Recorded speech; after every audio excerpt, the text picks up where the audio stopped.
જગતમાં સર્વ ઠેકાણે મારી જ સત્તા છે. જગતને સમજાવવા માટે સ્તંભમાંથી નરસિંહ ભગવાન પ્રગટ થયા છે. નરસિંહ અવતારમાં જગતને બોધ આપ્યો છે. અંદર બહાર સર્વત્ર ભગવાન ચેતન પ્રકાશ રૂપથી વિરાજેલા છે. રાજા એ રાજમહેલમાં રહે છે. રાજાની સત્તા એના રાજ્યમાં સર્વ ઠેકાણે હોય છે. રાજ સત્તાને કોઈ આકાર નથી. રાજ સત્તાને કોઈ રંગ નથી. રાજ સત્તા માનવી જ પડે છે. નિર્ગુણ નિરાકાર ચેતન પ્રકાશમય પરમાત્મા અંદર બહાર સર્વત્ર છે એવો સર્વકાળ અનુભવ કરો. જે રાજ સત્તાને માનતો નથી એને સજા થાય. અંદર બહાર ભગવાન સર્વત્ર છે એવું જે સમજે છે એને પાપ કરવાની જગ્યા જ મળતી નથી. સાધારણ માનવ જયારે પાપ કરે છે એવું સમજે છે ભગવાન મંદિરમાં બેઠા છે, અહીંયા નથી. જે પરમાત્મા મંદિરમાં છે એ જ પરમાત્મા નિર્ગુણ નિરાકાર પ્રકાશ રૂપે સર્વત્ર છે. રાજ સત્તાને માનો છો, રાજ સત્તાને ન માને એને સજા થાય. કોઈ શ્રીમાનની મોટર બહુ વેગમાં જાય છે, ખાસ બહુ જ મહત્વનું કામ છે. માર્ગમાં એક સિપાહી ઉભો હતો, એને હાથ ઊંચો કર્યો. ત્યારે મોટર ઉભી રાખવી પડે છે. કદાચ શ્રીમાન એવો વિચાર કરે, આમાં તો ઘણા સિપાહીઓને હું નોકર રાખી શકું છું. વાત સાચી છે. એ માન સિપાહી ને નથી, સિપાહીમાં રાજ સત્તા છે.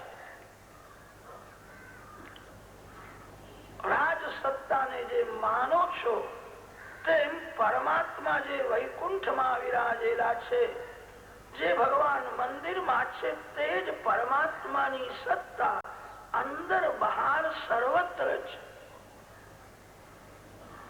એવો અનુભવ કરો, તમારું પાપ છૂટી જશે. માનવ જયારે પાપ કરે છે ત્યારે એવું સમજે છે અહીંયા ભગવાન નથી, ભગવાન અહીંયા વિરાજેલા છે એવો અનુભવ કરે તો એના હાથે પાપ થાય. વ્યવહારને શુદ્ધ રાખશો તો ભક્તિનો આનંદ મળશે. લોકો ભક્તિ કરે છે પણ અમને ભક્તિનો આનંદ મળતો નથી, તેથી ભક્તિ છોડે છે. ભક્તિમાં આનંદ આવે તો ભક્તિ છોડે નહીં. ભક્તિમાં આનંદ આવતો નથી એનું એ જ કારણ છે, મન બહુ અશુદ્ધ છે, વ્યવહાર શુદ્ધ નથી અને તેથી ભક્તિનો આનંદ મળતો નથી.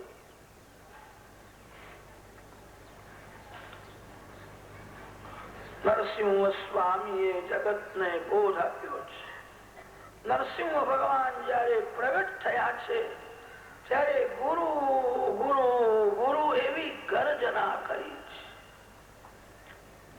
કોઈ પણ સંતને ગુરુ માનીને સેવા કરો, કોઈ સંતને માનજો, બહુ જરૂર છે. તમારા બુદ્ધિને માનો છો, તમારા બુદ્ધિમાં વિશ્વાસ રાખો છો. આપણા બુદ્ધિમાં તો ઘણા દોષ છે. માનવને પોતાના દોષ એ ગુણ જેવા લાગે છે. કોઈ સંતને માનો, કોઈ સંતના ચરણ પકડો, સ્વતંત્ર થઈને ફરશો નહીં. સ્વાતંત્ર્ય પતન કરે છે. કોઈ સંતના આધીન રહેજો. સંત સાચી સલાહ આપે છે. સંતને સ્વાર્થ નથી. નરસિંહ ભગવાન ગુરુ ગુરુ ગુરુ એવું બોલ્યા છે. ગુરુ ગુરુ ગુરુ રીતિ શબ્દમ વ્યાહરન ના વિરાસીત. જગતને કહ્યું છે કોઈ પણ સંતને ગુરુ માનો, સંતના આશીર્વાદ મળે, સંત કૃપા કરે, એનું જ મન કાયમના માટે શુદ્ધ રહે છે. થોડા દિવસ તો ઘણા લોકો મનને પવિત્ર રાખે છે. કેટલાક લોકો એવા હોય છે 15 દિવસ મન પવિત્ર રહે છે, ક્રોધ આવતો નથી, મનમાં કામ નથી. કેટલાક મહિનો સંયમ રાખે છે. 2 મહિના બરાબર સંયમ રાખે તો શક્તિ વધે છે. શક્તિ વધ્યા પછી કામ મારવા આવે છે. જીવને એક મોટો રોગ છે શક્તિનો વિનાશ કરવાનો. શક્તિનો વિનાશ એ મહાન દુઃખ છે અને શક્તિનો સંગ્રહ એ જ મહાન સુખ છે. શક્તિનો સંગ્રહ થતો નથી. જીવ શક્તિના વિનાશમાં સુખની કલ્પના કરે છે. 2 મહિના પછી મન બગડે છે. કાયમના માટે મનને શુદ્ધ રાખવું હોય, કોઈ સંતના ચરણ પકડો.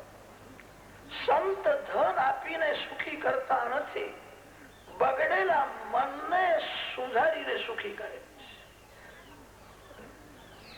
મનને સુધારવાનું કામ સંતનું છે. સંતોના ચરિત્રો વાંચો.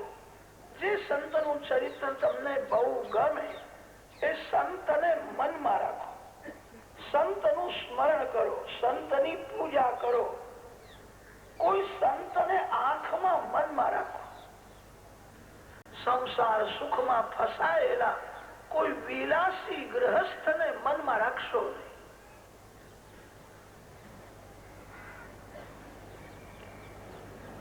નરસિંહ સ્વામીએ બોધ આપ્યો છે. સદગુરુદેવ કૃપા કરે છે ત્યારે જ મન શુદ્ધ રહે છે. માનવ મૂર્ખ નથી, માનવનું જ્ઞાન ટકતું નથી. માનવનું જ્ઞાન વહી જતા વાર લાગતી નથી. મન 2-4 મિનિટ માટે પણ મૂર્ખ થઈ જાય છે. સદગુરુદેવની બહુ જરૂર છે. વ્યવહારનું કામ કરવું હોય ત્યાં પણ સદગુરુદેવની જરૂર છે. પરમાર્થમાં, ભક્તિ માર્ગમાં ગુરુદેવની બહુ જરૂર છે.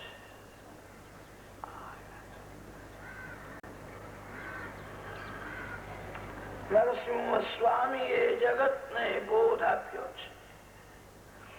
પ્રહલાદને ગોદમાં લઈને બેઠા છે. પ્રહલાદજી પરમાત્માની સ્તુતિ કરે છે. ભાગવતમાં સ્તુતિઓ અનેક આવે છે. તમારા ભગવાનના વખાણ કરો, તમારા ભગવાનનું વર્ણન કરો.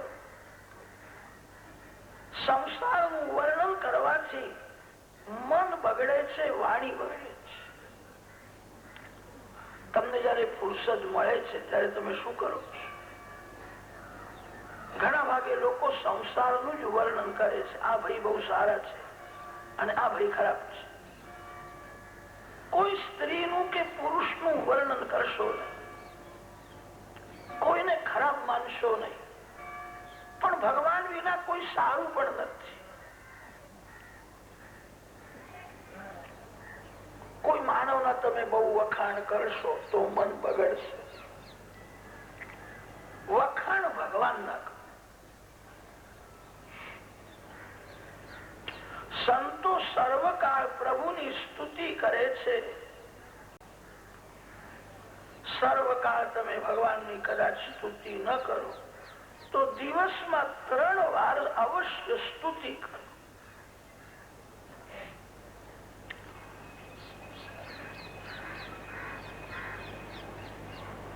તમને જયારે સુખ મળે, સંપત્તિ મળે ત્યારે ભગવાનના વખાણ કરો. ભગવાનને વંદન કરીને કહેજો કે હું લાયક નથી, આપે મને બહુ આપ્યું છે. તમારી કૃપાથી હું સુખી થયો છું. સુખ મળે તો એકલા ભોગવશો નહીં. સુખ મળે તો ભગવાનને સાથે રાખીને સુખ ભોગવો. માનવ સુખ ભોગવે છે ત્યારે ભગવાનને ભૂલી જાય છે અને તેથી જ પરિણામમાં દુઃખી થાય છે. સુખમાં ભગવાનને સાથે રાખો. સુખમાં પરમાત્માના વખાણ કરો.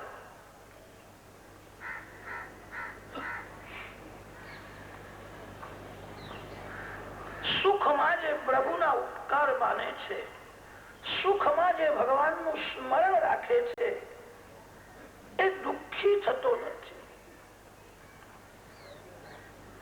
તમારા જીવનમાં કોઈ દુઃખનો પ્રસંગ આવે તો દુઃખમાં પણ ભગવાનના ઉપકાર માનો. કદાચ તમને એમ શંકા થશે, સુખમાં ભગવાનના ઉપકાર માનવા એ ઠીક છે, અતિ દુઃખમાં ભગવાનના ઉપકાર કેવી રીતે માનવા? જીવનમાં ગમે તેવો દુઃખનો પ્રસંગ આવે, ગભરાશો નહીં. આ સંસારમાં એવો કોણ છે કે જેના જીવનમાં દુઃખ નથી? મોટા મોટા સાધુ સંતોના જીવનમાં દુઃખ દેખાય છે. શ્રી રામ, શ્રી કૃષ્ણ પરમાત્મા છે. ભગવાન એવી લીલા કરે છે, મારા જીવનમાં પણ દુઃખ છે. જે ઈશ્વર છે, જે નિર્દોષ છે, જે સર્વ સદગુણ સંપન્ન છે, એના જીવનમાં પણ દુઃખના પ્રસંગો આવે છે. આ તો દોષથી ભરેલા છે. પૂર્વ જન્મમાં પાપ કર્યું છે, આ જન્મમાં પણ માનવ પાપ કરે છે. આપણા જીવનમાં જે દુઃખ આવે એ ઓછું છે, વધારે દુઃખ આવવું. માનવને ખબર નથી કે મારા પાપ કેટલા છે. ભગવાન માનવને સજા કરે છે, દયા રાખીને સજા કરે.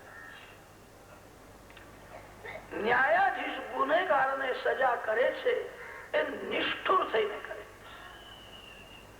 માનવને સજા કરે છે ત્યારે માનવમાં દયા નથી હોતી. પરમાત્મા સજા તો કરે છે, પણ ભગવાન દયા રાખીને સજા કરે. પાપના પ્રમાણમાં સજા કરતા નથી, ઓછી સજા કરે છે. પ્રભુ સજા કરે છે તે સુધારવા માટે સજા કરે છે. આપણા જેવો સાધારણ માનવ બહુ પુસ્તકો વાંચે તેથી સુધરશે નહીં. બહુ પુસ્તકો વાંચવાથી શબ્દ જ્ઞાન વધશે, જીવન સુધરતું નથી. જીવન તો ત્યારે સુધરે છે માનવને થોડો માર પડે. જીવનમાં એક બે વાર માર પડવો જોઈએ. માર પડે તો જ અક્કલ આવે. માર ન પડે ત્યાં સુધી માનવને અક્કલ આવતી નથી. માનવને સુધારવા માટે ભગવાન સજા કરે.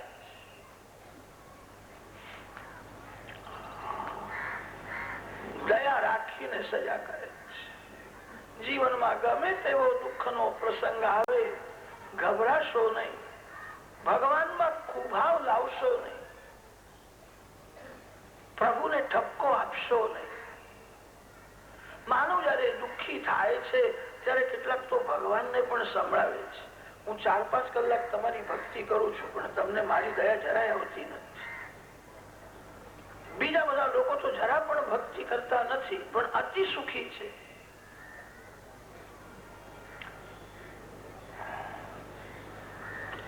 ભગવાનના ઘેર અન્યાય નથી. ભગવાનના સ્વરૂપને આપણે જાણતા નથી. ભગવાનના કાયદા કાનૂનને પણ આપણે જાણતા નથી. ભગવાનની લીલાનું રહસ્ય આપણે સમજી શકતા નથી. કોઈ ઠેકાણે વિશ્વાસ તો રાખવો જ પડશે.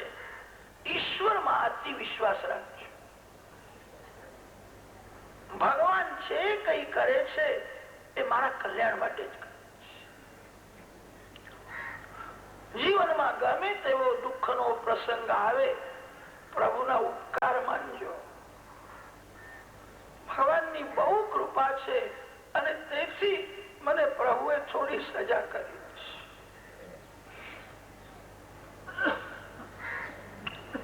ભગવાન માનવને સજા તો કરે છે, પણ ભગવાન જેને સજા કરે ગુપ્ત રૂપે એની સંભાળ પણ રાખે. ભગવાન જેને સજા કરે છે એ જીવ સાથે જ ઈશ્વર રહે છે. સુખમાં ભગવાન સાથે રહેતા નથી, ભગવાન દુઃખમાં સાથે રહે છે. જેને જેને ભગવાન મળ્યા છે એને ઘણા ભાગે દુઃખમાં જ મળ્યા છે. અતિ સુખમાં કોઈને ભગવાન મળ્યા નથી. સુખમાં સાથ આપે તે જીવ અને અતિ દુઃખમાં જે સાથે રહે એ ઈશ્વર. જીવ ઘણા ભાગે સુખમાં સાથ આપે છે, દુઃખમાં કોઈ જીવ સાથે રહેવા તૈયાર નથી. દુઃખમાં પરમાત્મા જીવ સાથે રહે છે. મેં એને સજા કરી છે, હવે દુઃખી થવાનો છે, ભગવાન એને સંભાળે. દુઃખમાં જીવ ભલે ઈશ્વરને ભૂલી જાય, પણ પરમાત્મા જીવને ભૂલતા નથી. દુઃખમાં ભગવાનના ઉપકાર માનો, દુઃખમાં પ્રભુની સ્તુતિ કરો, દુઃખમાં પ્રેમથી ભગવાનના નામનો જપ કરો. ભગવાન તમને એવી શક્તિ આપશે કે દુઃખની અસર મન ઉપર થશે. દવાખાનામાં જયારે ઓપરેશન કરે છે, જે જગ્યામાં કાપવાનું હોય ને ત્યાં કોઈ દવા લગાડે છે. દવાથી એ અંગને બધિર બનાવે છે. અંગ બહેરું થયા પછી કાપે છે. એક દવામાં એવી શક્તિ છે કે અંગ બધિર બને છે અને પછી કોઈ શસ્ત્રક્રિયા કરે તો પણ દુઃખ થતું નથી, ખબર પડતી નથી. તમારા મનને ભક્તિ રસમાં તરબોળ રાખજો. મન શુષ્ક ન થાય. મન પ્રભુ પ્રેમમાં પીગળેલું જ રહે. દુઃખની અસર મન ઉપર થશે નહીં. ભગવાન એવી શક્તિ આપશે, ગમે તેવો દુઃખનો પ્રસંગ આવે તમને એવી દિવ્ય બુદ્ધિ આપશે, શક્તિ આપશે.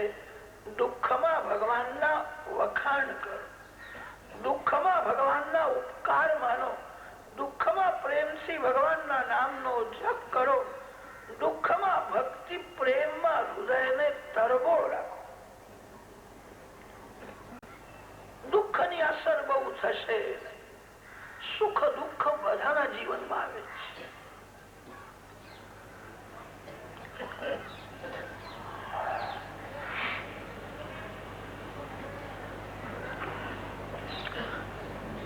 સુખમાં સ્તુતિ કરે તો દુઃખી થતો નથી, અને દુઃખમાં જે ભગવાનના ઉપકાર માને એના મન ઉપર દુઃખની બહુ અસર થતી નથી. દુઃખમાં ભગવાનના વખાણ કરો, મનને સમજાવો મારા પાપ પહાડ જેવા છે, મને તો વધારે સજા કરવી જોઈએ, પણ મારા ભગવાન બહુ ઉદાર છે. મારા ભગવાનનો મારા ઉપર અતિશય પ્રેમ છે અને તેથી પ્રભુએ મને થોડી સજા કરી છે. આવા વિચારો કરવાથી ભગવાનમાં પ્રેમ જાગે છે. ભગવાન બહુ દયાળુ છે. પ્રભુના ત્યાં અન્યાય નથી. તમને દુઃખ થાય, ઉદ્વેગ થાય, એવું જીવનમાં કોઈ બનાવ બની જશે, તે દુઃખમાં પણ ભગવાનના ઉપકાર માનો.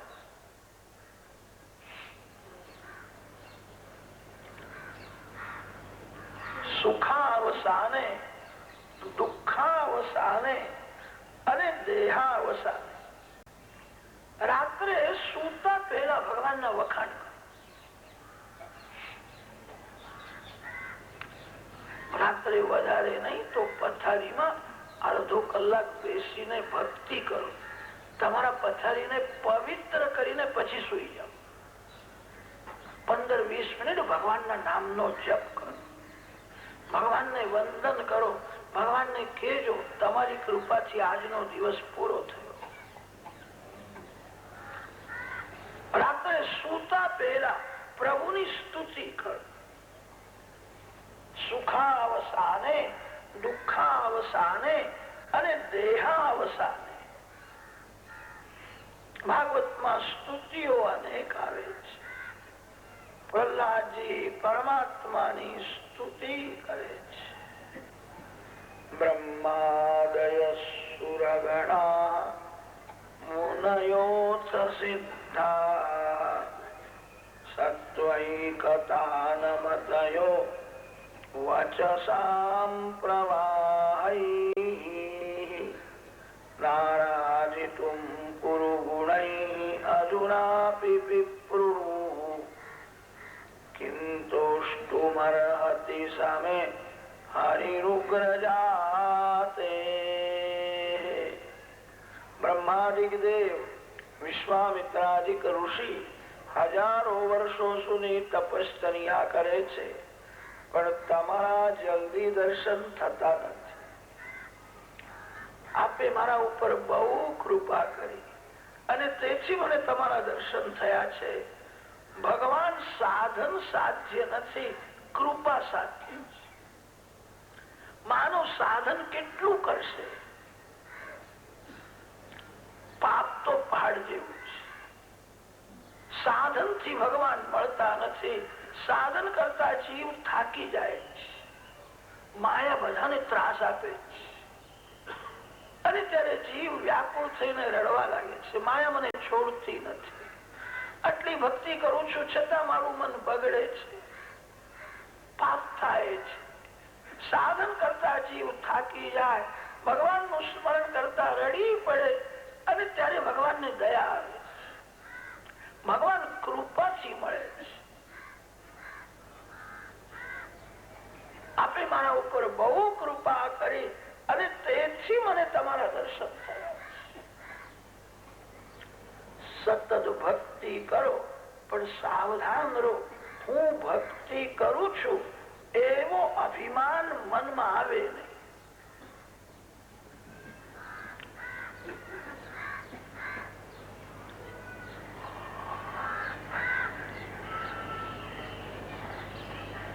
પ્રહલાદજીએ કહ્યું છે, પરમાત્માને પ્રસન્ન કરવા માટે બહુ પૈસા કમાવવાની જરૂર નથી. બહુ પૈસા કમાવે અને બહુ ગરીબોને ખવડાવે, મંદિરનો જીર્ણોદ્ધાર કરે, યજ્ઞ કરે એટલે ભગવાન રાજી થઈ જાય. પૈસાથી કોઈને પરમાત્મા મળ્યા નથી. ભક્તિમાં પૈસો ગૌણ છે. બહુ પૈસા કમાવવાની જરૂર નથી. કોઈ કોઈ વખત ગરીબ લોકોને દુઃખ થાય છે. આ શ્રીમાન લોકો ઘણું વાપરે છે, મને પ્રભુએ કઈ આપ્યું નથી. શ્રીમાન લોકો વાપરે સારું છે, પણ તેથી કઈ ગરીબને દુઃખી થવાની જરૂર નથી. કોઈ શ્રીમાન 1000 રૂપિયા ભગવાનને આપે તો લેતા ભગવાનને સંકોચ થતો નથી. કોઈ ગરીબ માણસ ભગવાનને પૈસો આપે તો પ્રભુનું હૃદય પીગળે છે. એના ઘરમાં ખાવાનું નથી, એના કપડા બધા ફાટી ગયા છે, 2 વાર પેટ ભરીને ખાતો નથી, મને પૈસો આપે. શ્રીમાન હજારો આપે, ભગવાનને લેતા સંકોચ થતો નથી. ગરીબનો એક પૈસો લેતા પ્રભુનું માથું નમે છે. મારા ઉપરનો બહુ પ્રેમ છે. ગરીબને દુઃખી થવાની જરૂર નથી. શ્રીમાન લોકો ભગવાનને આપે છે પણ પોતાના માટે ઘણું ઘણું રાખીને વધી જાય તો આપે છે. ભગવાન તો બધું જાણે છે. તું મને કેટલું આપે છે, તારા માટે કેટલું રાખ્યું છે, તારી વહુના માટે કેટલું રાખ્યું છે, બધી મને ખબર છે. પૈસાથી કોઈ પરમાત્માને પ્રસન્ન કરી શક્યો નથી. ભક્તિમાં પૈસો ગૌણ છે. પ્રભુને પ્રસન્ન કરવા માટે બહુ પૈસા કમાવવાની જરૂર નથી. પરમાત્માને પ્રસન્ન કરવા માટે બહુ ભણવાની પણ જરૂર નથી. જવું બહુ ભણે એટલે ભગવાન પ્રસન્ન થઈ જાય છે. બહુ ભણેલા લોકોથી ભગવાન દૂર રહે છે.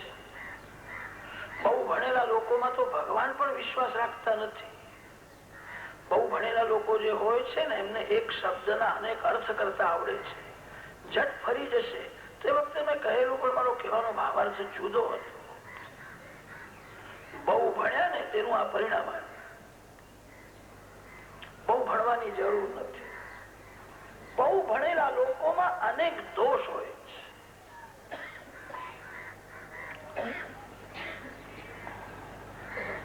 બહુ નમસ્કાર કરતો નથી.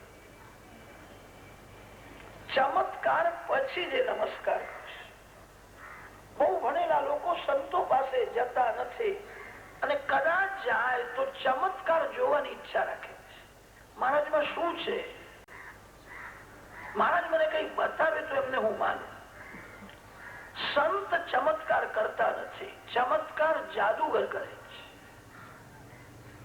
જાદુગરને પૈસા કમાવવા છે, એને પ્રસિદ્ધિ થાય એવી ઈચ્છા છે. સંતને ધન અને માન તુચ્છ લાગે છે.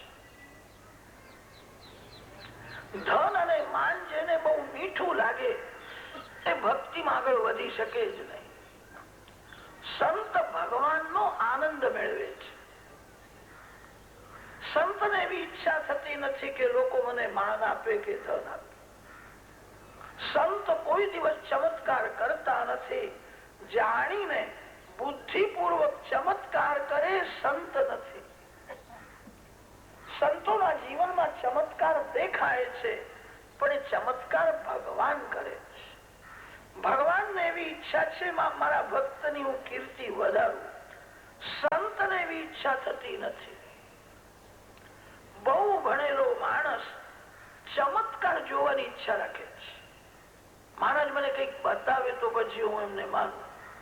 જે અભણ છે એ બધાને હાથ જોડે. હું મૂર્ખો છું, મને કશું આવડતું નથી. ભણેલો બધાને વંદન કરશે ને, એ તો અક્કડમાં જ રહેશે. હું બધું જાણું છું, બધાને હાથ નહીં જોડું. બહુ ભણેલા લોકો વાતો કરે છે, પ્રેમથી પ્રભુની પૂજા કરતા નથી. બહુ ભણેલા લોકો શાંતિથી બેસીને ભગવાનના નામનો જપ કરતા નથી, ચર્ચા કરે છે. કોઈ કોઈ ગામમાં ભણેલા લોકો મળે છે અને કે છે મહારાજ તમારી સાથે મારે થોડી ચર્ચા કરવી છે. ચર્ચા કરવી નહીં.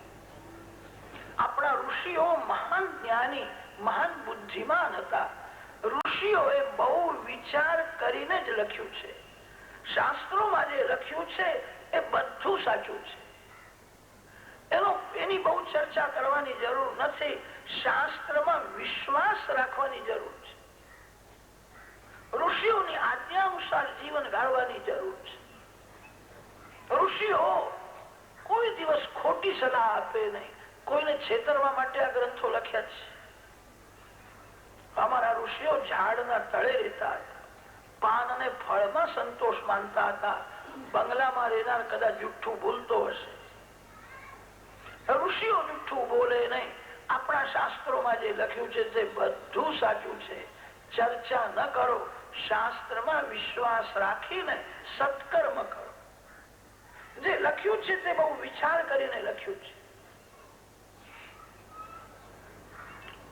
બહુ ભણવાની જરૂર નથી. બહુ પૈસા કમાવવાની જરૂર નથી. બહુ ભણેલાને અંધશ્રદ્ધા થતી નથી. અભણ શ્રદ્ધા રાખે છે. બહુ ભણેલો જે હશે એને અંધશ્રદ્ધા થતી નથી. ભક્તિ માર્ગમાં આરંભમાં અંધશ્રદ્ધાની બહુ જરૂર છે. આપણા શાસ્ત્રોમાં લખ્યું છે કોઈ માનવમાં અંધશ્રદ્ધા રાખવી નહીં. જેનું શરીર મળમૂત્રથી ભરેલું છે એવા માનવમાં અંધશ્રદ્ધા રાખશો નહીં. ભગવાન શ્રી રામ, શ્રી કૃષ્ણ, ભગવાન શંકરમાં અંધશ્રદ્ધા રાખજો. ભગવાનના શ્રીઅંગમાં મળ નથી, મૂત્ર નથી. ભગવાનમાં અંધશ્રદ્ધા રાખવી જ જોઈએ. અંધશ્રદ્ધા રાખીને ભક્તિ કરે તો ધીરે ધીરે ભક્તિ વધે, એને અનુભવ થાય. વ્યવહારમાં લોકો અંધશ્રદ્ધા તો રાખે જ છે. ડાક્ટરના હાથે અનેક વાર કેસ બગડી જાય છે. ડાક્ટરની ભૂલ થાય છે. રોગી દુઃખી થાય છે, પણ લોકો ડાક્ટરમાં શ્રદ્ધા રાખે છે કે આ ડાક્ટર બહુ સારા છે. ભગવાનમાં અંધશ્રદ્ધા રાખવી. એક સાહેબ કહેતા હતા કે મહારાજ તમે કથા ઠીક કરો છો પણ બહુ જૂના જમાનાની કથા કરો છો. તમે કહો છો ભગવાનને અર્પણ કર્યા વિના પાણી પીવું નહીં, ખાવું નહીં. ભગવાન પાણી પીએ છે. ભગવાન ખાતા નથી, ભગવાન પાણી પીતા નથી. આ બધું ખોટું છે, નાટક છે. આ બધું કરવાની કઈ જરૂર નથી. ભગવાન ખાતા હોય ને તો ભોગ ધર્યા પછી ઓછું કેમ થતું નથી? આજકાલના નાસ્તિક લોકો જેટલા પ્રશ્નો પૂછે છે તેમાં એક પ્રશ્ન પણ એવો નથી કે જેનું સમાધાન વ્યાસજીએ ભાગવતમાં લખ્યું ન હોય. વ્યાસ નારાયણ જાણતા હતા કે કલિયુગમાં કેવા કેવા બધા બુદ્ધિમાન ઉત્પન્ન થવાના છે. વ્યાસ નારાયણ નો છેલ્લો ગ્રંથ છે. ભાગવત ની રચના કર્યા પછી કલમ મૂકી દીધી છે. હવે લખવું નથી ને હવે બોલવું નથી. હજારો વર્ષો સુધી તપશ્ચર્યા કરી અને વ્યાસ નારાયણને જે મળ્યું હતું તે કૃપા કરીને આપણને આપ્યું છે. જરાય સંકોચ રાખ્યો નથી.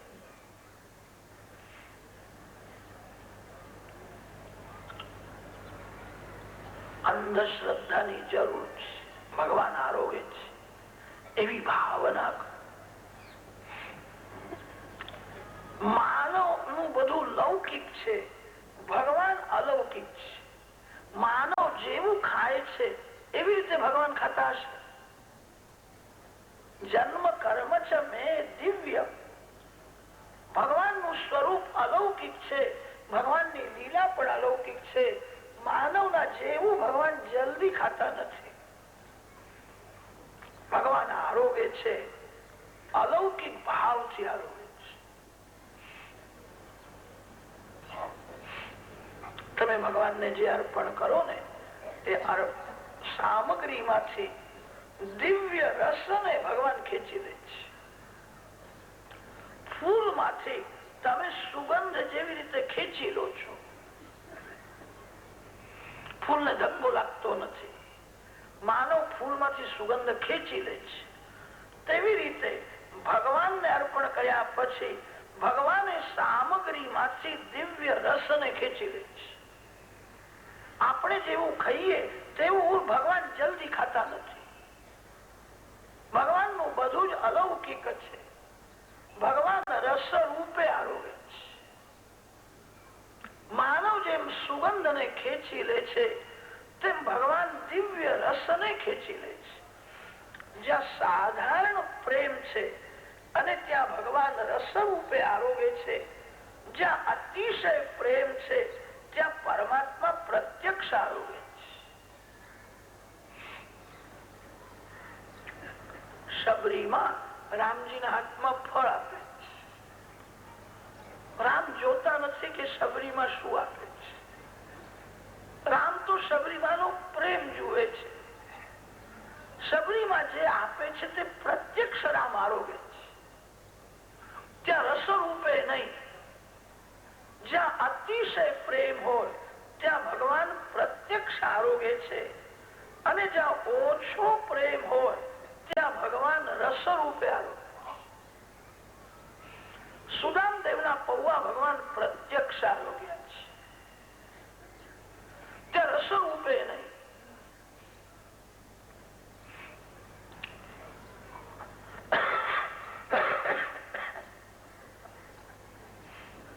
સુખદેવજી મહારાજ વર્ણન કરે છે.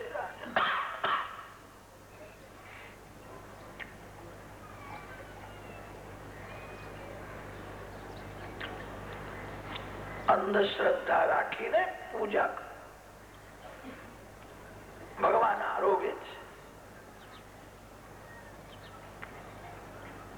એવી ભાવના દ્રઢ કરો. અંધશ્રદ્ધાની જરૂર છે. બહુ ભણેલા લોકોને અંધશ્રદ્ધા થતી નથી.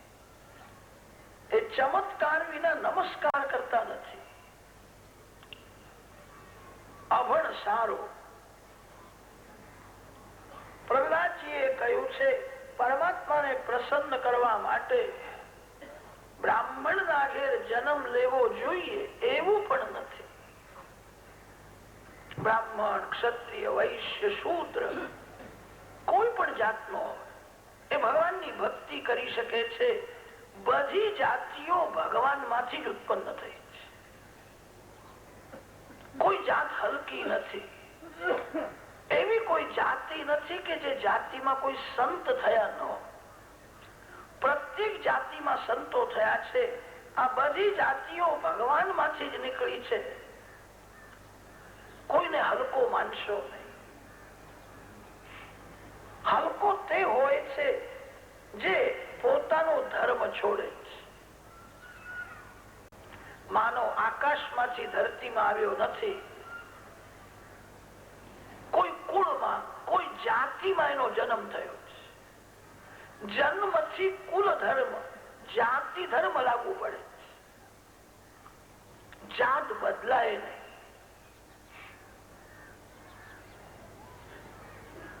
મર્યા પછી જ જાત બદલાય છે. કારેલાને ખાણની ચાસણીમાં ડુબાડી રાખો. કારેલામાં મીઠાશ તો આવશે પણ કારેલાની કડવાશ જશે.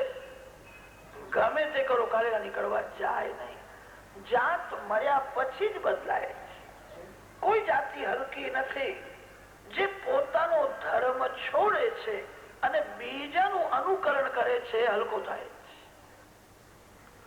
તમારો ધર્મ કયો છે એ પ્રભુએ ગીતાજીમાં કયો છે. આ બ્રાહ્મણ નો ધર્મ, આ ક્ષત્રિય નો ધર્મ, આ વૈશ્ય નો ધર્મ, આ સ્ત્રી નો ધર્મ, આ પુરુષ નો ધર્મ. મારો ધર્મ શું છે એ તમારે વિચાર કરવાની જરૂર નથી. સત્સંગ કરવાની જરૂર છે, શાસ્ત્ર વાંચવાની જરૂર છે. જે પોતાનો ધર્મ છોડે એ હલકો, જે પોતાના ધર્મમાં રહે છે એ શ્રેષ્ઠ છે. આપણો ધર્મ છોડશો. બ્રાહ્મણ ના ઘેર જન્મ લેવો જ જોઈએ એવું નથી. પરમાત્માને પ્રસન્ન કરવા માટે પ્રહલાદજીએ 2 સાધન બતાવ્યા. પ્રેમથી પરમાત્માની સેવા કરો અને સ્મરણ કરો. ભગવાનનું સ્વરૂપ ઘરમાં રાખજો. તમારા ભગવાનની પૂજા કર્યા વિના પાણી પણ પીશો નહીં, એવો નિયમ લેજો. પૂજા કરવાની બહુ જરૂર છે. જે પૂજા કરે છે એના ઉપર ભગવાનની નજર પડે છે. પૂજામાં પૈસો ગૌણ છે, પૂજામાં પ્રેમ મુખ્ય છે. પ્રેમથી પૂજા કરો. આપણો સનાતન ધર્મ અતિ વિશાળ છે. કોઈ શ્રીમાન હોય એ સોનાની મૂર્તિ બનાવીને પૂજા કરે છે, કોઈ ચાંદીની મૂર્તિ બનાવે છે, કોઈ પિત્તળની મૂર્તિ બનાવે છે, કોઈ ગરીબ હોય તો એ માટીની પણ મૂર્તિ બનાવે છે. સોનાની મૂર્તિમાં પૂજા કરે એટલે પરમાત્મા વધારે પ્રસન્ન થાય છે એવું નથી. પ્રેમથી પૂજા કરો. પૂજામાં પૈસો ગૌણ છે, પૂજામાં પ્રેમ મુખ્ય છે.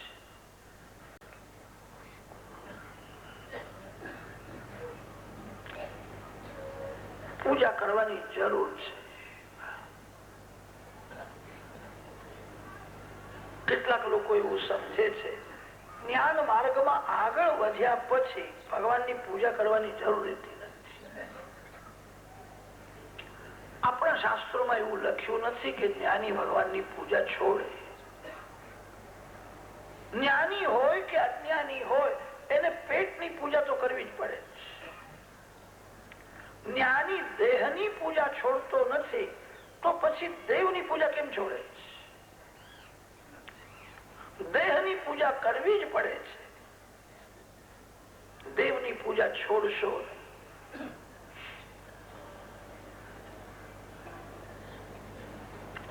જે બહુ પ્રેમથી પૂજા કરે છે એની બુદ્ધિ ભગવાન બગડવા દેતા નથી. ભગવાનની સેવા પૂજા છોડે તો કુસંગથી બુદ્ધિ બગડતા વાર લાગતી. ગમે તે થાય ભગવાનની પૂજા છોડશો. ઘરમાં ઠાકોરજી નું સ્વરૂપ પધરાવો. પૂજા કરવાથી ભગવાનમાં મમતા થાય છે. આ મારા ભગવાન. ભગવાનમાં મમતા થાય ત્યારે જ મન સુધરે છે. ભગવાન મારા છે, ભગવાન મારા છે. ભક્તિનો આરંભ ત્યારે થાય છે કે જીવને જયારે જ્ઞાન થાય હું ભગવાનનો છું, હું ભગવાનનો છું, હું જગતનો નથી, હું કોઈ સ્ત્રીનો નથી. સારું મારા માટે એ જ આસક્તિ. સારું બીજાને આપે. તમારા ઘરમાં જે સારામાં સારું હશે એ ભગવાનના માટે રાખો.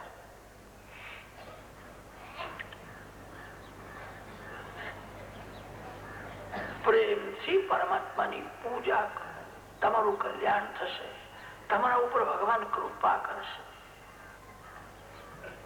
પ્રત્યેક જીવનો ધર્મ છે ભગવાનની સેવા પૂજા કરે. અનેક વાર એવું થાય છે ઘરમાં પત્ની પૂજા કરે છે અને પતિ સંતોષ માને છે. એ લોકો બધું કરે છે. એ લોકો કરે તો તને શું મળવાનું હતું? તું શાંતિથી પૂજા કર. લોકો ભોજનમાં કોઈ દિવસ બદલી આપતા નથી. એવું કહેતા નથી કે મારા વતી તમે જમી લેજો. પત્ની ભોજન કરે તેથી કે પતિની તૃપ્તિ થાય છે. તમે જાતે સેવા કરો. તમારા ભગવાનની પૂજા બીજો કોઈ કરે અને તમને ભોજન ભાવે તો માનજો મારી ભક્તિ ખોટી છે. તમારા ભગવાનની સેવા પૂજા કર્યા વિના તમને પાણી પીવાની કેમ ઈચ્છા થાય છે? પ્રેમથી પૂજા કરો, બહુ જરૂર છે. પ્રહલાદજીની આજ્ઞા છે આ બે સાધન કરો. કથા સાંભળ્યા પછી કઈક સાધન કરવું જોઈએ.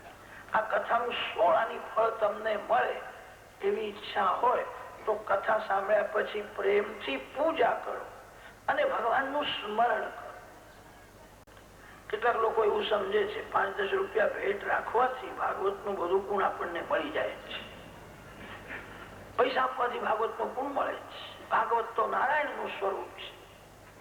ભાગવત ની કથાનું 16 ફળ તમને મળે એવી ઈચ્છા હોય તો કથા સાંભળ્યા પછી પૂજા કર્યા વિના રહેશો નહીં. મૂર્તિ પૂજામાં બહુ રહસ્ય છે. ઈશ્વર મૂર્તિ છે એવું સમજે એ અજ્ઞાન છે. મૂર્તિ ઈશ્વર થઈ શકે છે. મૂર્તિમાં પરમાત્માનો પ્રવેશ થાય છે. લોખંડ ને અગ્નિમાં તપાવ્યા પછી લોખંડમાં જેમ અગ્નિનો પ્રવેશ થાય છે, અગ્નિમાં તપાવ્યા પછી લોખંડ ને લોખંડ સમજીને કોઈ અડવા જાય તો શું થશે? તમે બહુ પ્રેમથી પૂજા કરશો તો તે મૂર્તિમાં ભગવાનનો પ્રવેશ થશે. ભગવાન આવશે, તમારી પૂજાનો સ્વીકાર કરશે. આ મારા ભગવાન છે. પૂજામાં પ્રેમ મુખ્ય છે. પ્રેમથી પૂજા કરો. કેટલાક લોકો ગરમ પાણીથી સ્નાન કરે છે પણ ઠાકોરજીને ઠંડા પાણીથી નવડાવે છે. એ ભક્તિ બરાબર છે? અરે ભગવાન તો બહુ કોમળ છે. ભગવાનને ઠંડી લાગે છે. પૂજામાં પ્રેમ મુખ્ય છે. તમે પૂજા કરવા બેસો અને તમારા ઘેર કોઈ પણ આવે ત્યારે એને હાથ જોડો, એને આંખ આપશો નહીં, એનું મોઢું જોશો નહીં. એને આંખ આપશો તો પછી મન આપવું જ પડશે. ભગવાનમાં નજર રાખીને એને હાથ જોડો. કોઈનું અનાદર ન થાય. મારા ભગવાનથી કોઈ મોટો નથી. કેટલાક લોકો એવા હોય છે ઠાકોરજીને તરવાણામાં પધરાવે અને ખાસ એમનો કોઈ મિત્ર આવી જાય તો એની સાથે 15-20 મિનિટ વાતો કરે છે. ઠાકોરજી ઠંડીમાં તરવાણામાં પાણીમાં બેસી રહ્યા છે. અરે ભગવાનને ઠંડી લાગે છે. ભગવાન બહુ કોમળ છે. પૂજાના સમયે કોઈ પણ આવે એનું મોઢું જોવાની જરૂર નથી, એને આંખ આપવાની જરૂર નથી. હાથ જોડો, કોઈનું અનાદર ન થાય. મારે આંખ આપવી નથી. આંખ ભગવાન મારા ભગવાન સર્વથી શ્રેષ્ઠ. કદાચ એને ખોટું લાગે તો ભલે ખોટું લાગે, ફરીથી આવશે નહીં. બીજું શું કરવાનું? મારા ભગવાન થી મોટો કોઈ નથી. હાથ જોડો પણ આંખ આપશો નહીં. આંખ ભગવાન મારા. પ્રેમથી પૂજા. પ્રભુએ તમને આપ્યું હોય તો ભગવાનના માટે સુંદર વસ્ત્ર આભૂષણ બનાવજો. પ્રહલાદજી આજ્ઞા કરે છે આ બે સાધન કરવાની જરૂર છે. પ્રભુની થોડી ખુશામત કરવી. પરમાત્માને મનાવો. તમારા માટે બનાવ્યું છે, તમે આરોપ છો, આ બધું તમારું છે. શ્રી શંકરાચાર્ય મહારાજે વિષ્ણુ સહસ્ત્ર નામ ઉપર ભાષ્ય લખ્યું છે. બદ્રીનારાયણના માર્ગમાં વિષ્ણુ પ્રયાગ આવે છે. કેટલાક લોકો એવું વર્ણન કરે છે ત્યાં ગંગા કિનારે બેસીને શ્રી શંકરાચાર્ય મહારાજે વિષ્ણુ સહસ્ત્ર નામ ઉપર ભાષ્ય લખ્યું છે. શ્રી શંકર સ્વામીને વિષ્ણુ સહસ્ત્ર નામમાં બહુ પ્રેમ હતો. રસ્તે ચાલતા વિષ્ણુ સહસ્ત્રનો પાઠ કરતા. એક એક શબ્દના દિવ્ય અર્થો કર્યા છે. વિષ્ણુ સહસ્રનામનું ભાષ્ય જ્યાં પરિપૂર્ણ કર્યું ત્યાં સમાપ્તિમાં એક શ્લોક લખ્યો છે. આદરેણ યથા સ્તૌતિ ધનવંતમ ધનેચ્છયા તથા ચેદ વિશ્વકર્તારમ કો નમુચ્યેત બંધનાત. આ શ્લોક લખીને વિષ્ણુ સહસ્રનામનું ભાષ્ય પૂરું કર્યું છે. અંતમાં શ્લોક લખ્યો છે. આ શ્લોકનો અર્થ એ થાય છે, પૈસાના લોભથી માનવ શ્રીમાનના જેમ વખાણ કરે છે, શ્રીમાનની જેમ ખુશામત કરે છે, તેમ એકાંતમાં બેસીને જે પરમાત્માના વખાણ કરે, પરમાત્માની ખુશામત કરે, ભગવાનને મનાવે, તો ભગવાન કૃપા કરે છે. લોભથી માનવ શ્રીમાનના વખાણ કરે છે, ખુશામત કરે છે. શ્રીમાન તમને પૈસો આપશે, શ્રીમાન તમને શાંતિ આપી શકે. પ્રભુની ખુશામત કરો તો ભગવાન તમને પૈસો આપશે, શાંતિ પણ આપશે. યશોદા મૈયા બાલકૃષ્ણને બહુ મનાવે અને ત્યારે બાલકૃષ્ણ થોડુંક આરોગે. બાલકૃષ્ણને એવી આદત પડી છે, દાદા પાસે કોઈ બેસે, દાદા સાથે પ્રેમથી વાતો કરે, દાદાને મનાવે, બાલકૃષ્ણના વખાણ કરે ત્યારે થોડુંક આરોગે. તમારા ભગવાનને મનાવજો. આ બધું તમારું છે, આપે જ મને આપ્યું છે, તમારું જ તમને અર્પણ કર્યું છે, બહુ પ્રેમથી પવિત્રતાથી બનાવ્યું છે, તમે આરોગજો. આવું બોલો, તમારું મન શુદ્ધ થશે. ભગવાન આરોગ્ય છે. પ્રેમથી પરમાત્માની પૂજા કરો, ભગવાન આરોગ્ય છે. શરીરમાં જેવો પ્રેમ રાખો છો એના કરતા 1000 ગણો પ્રેમ ભગવાનમાં રાખો.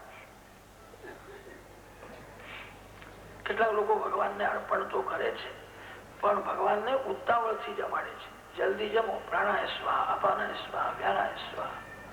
મારે ખાઈને હવે જવું છે, તમે જલ્દી ખાઈ લો. આવું ન કરો, જમાડવામાં ઉતાવળ ન કરો. તમે જમો છો ત્યારે 10-15 મિનિટ તમને લાગે છે, ભગવાનને ભોગ થયા પછી આંખ બંધ રાખીને ભગવાનના નામનો જપ કરો, પ્રભુને મનાવો કે તમે આરો. શરીરમાં જેવો પ્રેમ રાખો છો એના કરતા 1000 ગણો પ્રેમ ભગવાનમાં રાખજો. આવું કરવાની જરૂર છે.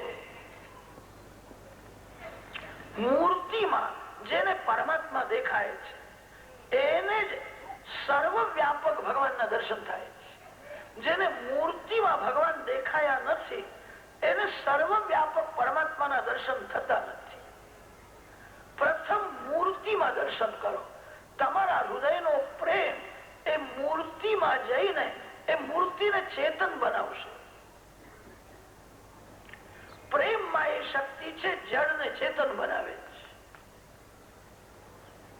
વૈષ્ણવોને સેવા પૂજામાં એવો અનુભવ થાય છે. આજે ભગવાન બહુ પ્રસન્ન દેખાય છે. આજે ભગવાન બહુ પ્રસન્ન દેખાતા નથી, આજે નારાજ થયા છે. પથ્થરની મૂર્તિ રાજી થાય નહીં, નારાજ થાય નહીં. તમારા હૃદયનો પ્રેમ જયારે તે મૂર્તિમાં પ્રવેશ કરે છે, ભાવપૂર્વક તમે સેવા કરો ને તમને અનુભવ થશે. મૂર્તિ પૂજા કરવાની બહુ બહુ જરૂર છે. નિર્ગુણ નિરાકાર વ્યાપક જે પરમાત્મા છે એ વાસનાનો વિનાશ કરી શકે નહીં. ભગવાનના સાકાર સ્વરૂપ સાથે જે પ્રેમ કરે છે એ વાસનાનો વિનાશ કરી શકે. આ સંસારના બધા આકાર માયાથી બનેલા છે અને તેથી માયાથી બનેલા કોઈ આકાર સાથે પ્રેમ કરે તો મનમાં વિકાર જ આવશે. ભગવાન રામનું, શ્રી કૃષ્ણનું સ્વરૂપ માયાથી બનેલું નથી. નિજ ઈચ્છા નિર્મિત તનુ માયા ગુણગોપા. સંસારના બધા જ આકાર માયાથી બનેલા છે અને તેથી સંસારના કોઈ આકાર સાથે બહુ પ્રેમ કરે તો મનમાં વિકાર જ આવે છે. પ્રભુનું સ્વરૂપ માયા રહિત શુદ્ધ છે.